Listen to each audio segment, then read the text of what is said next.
Putri Raja yang tamak. Kerajaan Ratnakanta adalah kerajaan kecil yang miskin di tepi suatu hutan belantara.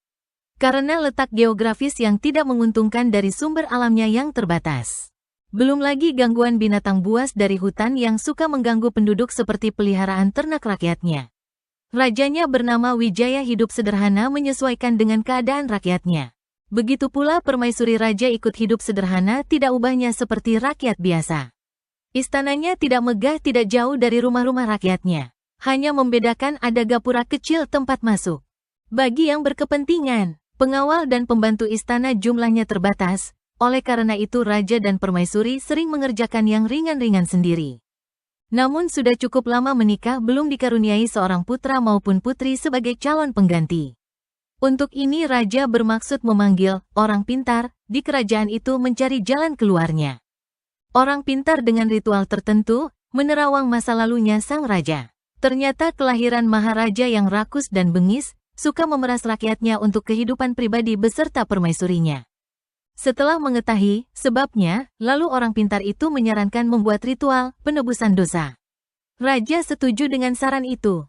Segera memerintahkan membuat segala sesuatu yang dibutuhkan bersama rakyat seperlunya. Setelah segalanya siap dan hari baiknya tiba, berlangsung ritual dengan sempurna dan tidak ada halangan sama sekali. Tidak berapa lama setelah selesai ritual, ternyata permaisuri melahirkan seorang putri yang cantik. Raja dan ratu sangat menyayangi putrinya dengan memenuhi segala permintaannya. Tidak pernah menolak permintaan, walaupun sesuatu yang tidak wajar sekalipun. Semakin tumbuh besar sang putri selalu meminta sesuatu, tanpa pikir susah atau yang membahayakan. Raja dan ratu dengan bersusah payah memenuhinya walaupun sampai merugikan rakyatnya. Singkat cerita, sang putri sudah tumbuh dewasa, raja dan ratu sudah tua dan sakit-sakitan. Sang putri memaksa raja menyerahkan kerajaan kepadanya, termasuk mahkota raja dan mengusir semua pengawal dan pembantu istana. Dan sebagai klimaknya, juga mengusir raja dan permaisurinya. Akhirnya sang putri leluasa memerintah dengan sekehendak hati. Karena ingin terlihat berkuasa penuh dengan pakaian kebesaran, duduk di singgasan, mencoba memakai mahkota raja. Ternyata, kebesaran dari ukuran kepalanya dan lagi nyangkut di lehernya tidak bisa dilepas. Sang putri bingung, makin panik, makin menjerat lehernya.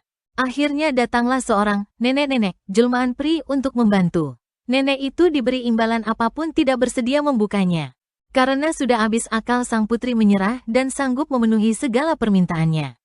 Nenek itu hanya minta sang ratu menjadi pembantu rumah tangganya. Setelah disanggupi lalu, nenek dengan mantra tertentu dengan mudah membukanya. Sang putri diajak ke gubuknya yang kotor, sempit, tidak terurus.